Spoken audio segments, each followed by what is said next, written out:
जय जिनेन्द्र देवानुप्रिय। हमने अक्सर यह सुना है कि पाप कार्य आप नहीं भी कर रहे हो तो प्रति समय आपको 18 पाप तो लगते रहते हैं।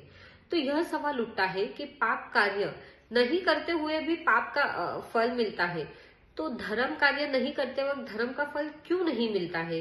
तो इसे एग्जाम्पल के माध्यम से समझते हैं कि जैसे कि अगर एक कमरा बंद है जिसको हम साफ करने से पहले पूरा बंद करके 1 महीना बंद करके रख दिए, तो 1 महीने बाद जब भी हम खोलेंगे तो उसे तो अंदर किसी ने एंट्री किया हुआ नहीं था, तो वो गंदा होने का सवाल नहीं, पर फिर भी हमें अंदर धूल महसूस होती है। या वहां पे अगर बेड होगा तो बेड के ऊपर भी हमें महसूस होगा कि धूल के कण है या उसमें से धूल उड़ रही है। या वहां पे आप जब साफ सफाई करोगे तो जो पानी साफ सफाई का रहेगा वह भी मैला रहेगा। तो यह कैसे क्या हुआ? वो अपने आप साफ क्यों नहीं हुआ? अगर वो अपने आप मैला हो सकता है तो फिर वह अपने आप साफ क्यों नहीं हुआ? जैसे रूम अपने आप साफ नहीं हो सकता, वैसे ही धर्म अपने आप नहीं हो सकता। इसे और एक एग्जाम्पल के माध्यम से सुनते हैं कि जैसे अच्छी आदतें अपने आप लगती है क्या? नहीं लगती। बुरी आदतें हमें अपने आप लगती है, पर अच्छी आदत के लिए हमें मेहनत करनी पड़ती है, हमें उसके लिए दिन रात प्रयास करना पड़ता है। पर बुरी आदतें हम बिना कुछ किए, बिना मेहनत किए भी लग जाती है।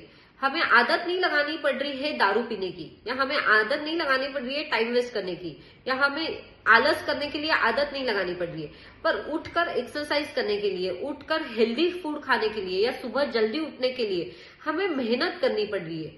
मतलब अच्छी आदतों के लिए भी अगर मेहनत करनी पड़ती है पर बुरी आदतों के लिए मेहनत नहीं करनी पड़ती है, उसी तरह से धर्म करने के लिए हमें धर्म करना पड़ता है, पर पाप करने के लिए या पाप अपने बिना किए भी हो जाता है।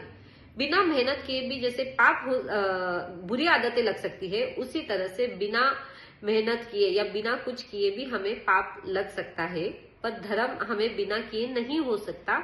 तो आइए थोड़ी सी मेहनत और करिए। जैसे अच्छी आदतें लगाने में आप खुद मेहनत कर रहे हो, उसी तरह से धर्म ध्यान करने में भी जरा सा मेहनत करिए। थोड़ा भी धर्म करोगे तो उसका फल बहुत ज्यादा होता है। जैसे एक अच्छी आदत हमारे लाइफ में आने से बहुत बड़ा इम्पैक्ट क्रिएट करती है, उसी तरह से थोड़ा सा भी धर्म करने से हमारे लाइफ में बहुत बड़ा इम्पैक्ट होता है। तो रोज थोड़ा थोड़ा धर्म करोगे तो उसका इम्पैक्ट बहुत बड़ा मिलेगा। तो आइए हमारे साथ जुड़िए और धर्म में आगे बढ़ते रहिए। जय जिनेन्द्र।